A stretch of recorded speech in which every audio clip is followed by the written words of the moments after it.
Welcome you all. ನಮಸ್ತೆ. ನಿನ್ನೆಯ ವಿಡಿಯೋದಲ್ಲಿ ನಾವು ಏನು ನೋಡಿದ್ವಿ ಅಂದರೆ ಡಿಸ್ಪ್ಯಾಷನ್. ಡಿಸ್ಪ್ಯಾಷನ್ ಅಂದ್ರೆ ಏನು?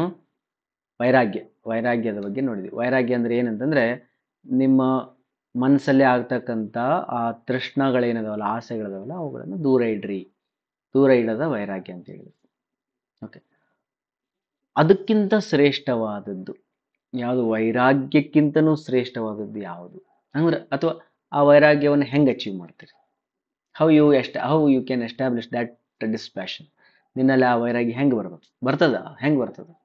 ದೂರ ಮಾಡಂತ ಹೇಳಿದ್ರೆ ಹೆಂಗೆ ದೂರಕ್ಕಿರ್ತದೆ? ತತ್ಪರಂ ಪುರುಷ ಖ್ಯಾತೆ. ತತ್ಪರಂ ಅಂತಂದ್ರ ಅದಕ್ಕಿಂತ ಶ್ರೇಷ್ಠವಾದದ್ದು ಅಥವಾ ಅದನ್ನ ಅಚೀವ್ ಮಾಡೋದು ಹೆಂಗ ಅಂತಂದ್ರ ಪುರುಷ ಖ್ಯಾತೆ. ಸೆಲ್ಫ್ ಜೊತೆ ಕಾಂಟ್ಯಾಕ್ಟ್ ಇದ್ದಾಗ ಅಥವಾ ಸೆಲ್ಫನ್ನ ಕಾಂಟ್ಯಾಕ್ಟ್ ಮಾಡಿಕೊಂಡು ವ್ಯಕ್ತಿಯ ಜೊತೆಗಿದ್ದಾಗ. ಇಲ್ಲಿ ಎರಡೂ ಮೀನಿಂಗನ್ನು ನಾವು ಎಸ್ಟಾಬ್ಲಿಷ್ ಮಾಡ್ಕೋಬೋದು. ಒಂದು, ನಿನ್ನನ್ನು ನೀನು ಕಂಡುಕೊಂಡಿದ್ದಿ ಅಂತಂದ್ರೆ ನಿನಗೆ ವೈರಾಗ್ಯ ತಾನಾಗೆ ಬರ್ತದೆ. First point. ಪುರುಷ ಖ್ಯಾತೆ. ಪುರುಷ ಅಂದ್ರೇನು? ನಾನು, ನನ್ನಷ್ಟಕ್ಕೆ ನಾನು ಪುರುಷ, ಆತ್ಮ.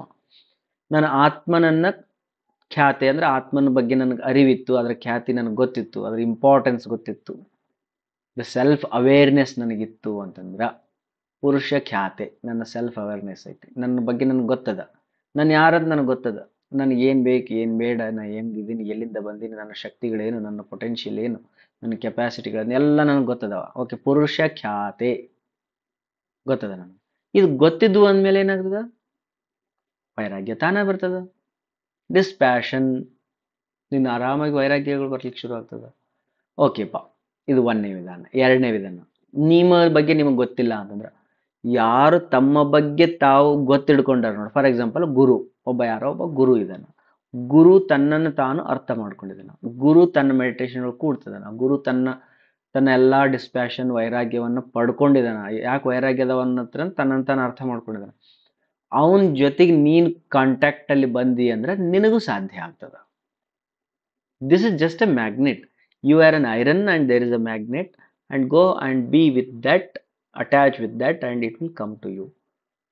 Then your modulations ಏನಿದೆ, ಅಂಡುಲೇಟೆಡ್ ಮೈಂಡ್ ಅಥವಾ ಡೈನಾಮಿಕ್ ಮೈಂಡ್ ಏನೈತಿಲ್ಲ, ಆ ಮೈಂಡ್ ಏನು ಮಾಡು, ಸ್ಟೇಬಲ್ ಪುರುಷ ಅದನ್ನಲ್ಲ, ಸ್ಟೇಬಲ್ ಆತ್ಮ ಇದಲ್ಲ, ಆ ಆತ್ಮಕ್ಕೆ ಆ ಮೈಂಡ್ ಹೋಗಿ ಅಟ್ಯಾಚ್ ಮಾಡು.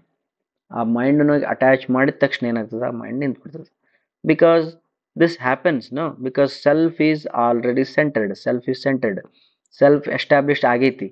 ಮೈಂಡ್ ಫ್ಲಕ್ಚುಯೇಷನ್ ಇತ್ತು, ಅದನ್ನ ಅದಕ್ಕೆ ಬಂದು ಕುಂದಿಸ್ಬಿಡು. ಅಥವಾ ನೀನು ಫ್ಲಾಟರ್ಡ್ ಅದ, ನೀವು ತಿರುಗಾಡ್ತಿದ್ರು, ಮಾಡ್ಯುಲೇಷನ್ ಜಾಸ್ತಿ.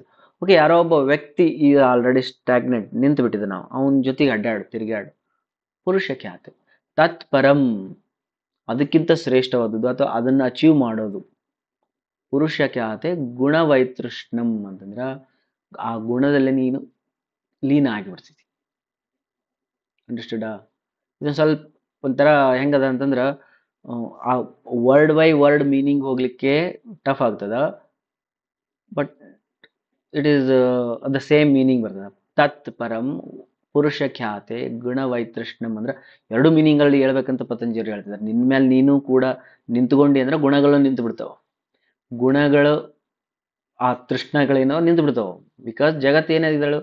ಸತೋ ರಜೋ ತಮೋ ಗುಣಗಳಿಂದ, ಗುಣಗಳಲ್ಲೇ, ಭಗವದ್ಗೀತೆಯಲ್ಲಿ ಗುಣಗಳೇ ವರ್ತಿಸುತ್ತಿರುವಾಗ ಇಲ್ಲಿ ನನ್ನ ಕೆಲಸ ಏನೂ ಇಲ್ಲ ಅಂತ ತಿಳ್ಕೊಂಡು ಹೋಗು ಅಂತ ಭಗವದ್ಗೀತೆಯಲ್ಲಿ. ಗುಣಗಳಲ್ಲಿ ಗುಣಗಳು ವರ್ತಿಸ್ತಿದ್ದಾವೆ, ನಂದೇನೈತೆ ಕೆಲಸ ಅಂತ. ಇದೇ ಸೇಮ್ ರಾಜಕಾರಣಿಗಳೂ ಕೂಡ ಪ್ರಜೆಗಳಿಗಾಗಿ ಪ್ರಜೆಗಳಿಗೋಸ್ಕರ ನಡೆಸ್ತಕ್ಕಂಥ ಈ ಪ್ರಜಾಪ್ರಭುತ್ವದಲ್ಲಿ ನಾನು ಒಬ್ಬ ಪ್ರಜೆ ಅಂತ ಅನ್ಕೊಂಡಾಗ ಏನೈತಿ, ರಾಜಕಾರಣಿ ಆರಾಮ ಹೋಗ್ಬಿಡ್ತಾನೆ. ಬಿಕಾಸ್ ಐ ಆಮ್ ದ ಪ್ರಜಾಪ್ರಭುತ್ವದಲ್ಲಿ ನಾನೊಬ್ಬ MLA MP ಅಪ್ಪ. ನಾನು ಯಾರು ಆರಿಸ್ಕೊಟ್ರೆ ಎಲ್ಲರೂ ಕೂಡ ಆರಿಸ್ಕೊತಂದಾರ ನನ್ನ. ಓಕೆ, ಎಲ್ಲರೂ ಕೇಳಕತ್ತಾರೆ ಇಲ್ಲಿ ಡ್ಯಾಮ್ ಬೇಕಾಗಿತ್ತಂತೆ, ಎಲ್ಲರೂ ಕೂಡ ನನ್ನ ಆರಿಸಿರಿ, ಎಲ್ಲರೂ ಕೇಳಕತ್ತಾರೆ ಇಲ್ಲಿ ಡ್ಯಾಮ್ ಐತೆ, ಆಯ್ತು ಸ್ಯಾಂಕ್ಷನ್ ಮಾಡಿಬಿಡ್ತೀನಿ. ಓಕೆ, ಎಲ್ಲರೂ ಸೇರಿ ಇಲ್ಲೊಂದಿನ ಸ್ಪಿರಿಚುವಲ್ ಸೆಂಟರ್ ಮಾಡೋಣ ಅಂತಾರೆ. ಓಕೆ, ನೀವೇ ನನ್ನ ಆರಿಸಿದ್ರಿ, ನಾನು ನಿಮ್ಮನ್ನು ಮಾಡ್ಕೊಂಡು ಹೋಗ್ರಿ. ಪ್ರಜೆಗಳಿಗೋಸ್ಕರ ಪ್ರಜೆಗಳೇ ಮಾಡಿದ ರಾಜ್ಯದಲ್ಲಿ ನಾನು ಯಾಕೆ ನನ್ನನ್ನು ನಾನು MLA ರಾಜ ಅಂತ ಅನ್ಕೋಬೇಕು? ನಾನು ಒಬ್ಬ ಪ್ರಜೆ. ಹಾಗೆ ಗುಣಗಳಲ್ಲಿ ಗುಣಗಳೇ ವರ್ತಿಸುತ್ತಿರುವಾಗ ನಾನು ಇಲ್ಲಿ ಏನು ಮಾಡುತ್ತಿಲ್ಲ, ಇದೇ ಸಾಕ್ಷಿ ದೃಷ್ಟಿ ಅಂತ ಅಲ್ಲಿ ಕೃಷ್ಣ ಹೇಳಿದ್ದ. ಇಲ್ಲಿನೂ ಕೂಡ ತತ್ಪರಂ ಪುರುಷ ಖ್ಯಾತೆ ಗುಣವೈತೃಷ್ಣ್ಯಂ. ಆ ವೈರಾಗ್ಯಕ್ಕಿಂತನೂ ಕೂಡ ಶ್ರೇಷ್ಠವಾದದ್ದು ಅಥವಾ ಅದನ್ನು ಅಚೀವ್ ಮಾಡ್ತಕ್ಕಂಥದ್ದು ಪುರುಷ ಖ್ಯಾತಿಯನ್ನು ತಿಳ್ಕೊಂಡಾಗ ಗುಣಗಳು ಗುಣಗಳಲ್ಲೇ ವರ್ತಿಸ್ತಾ ಇದ್ದಾರೆ ಅಂತ ನಿಮಗೆ ಗೊತ್ತಾಗ್ತದ.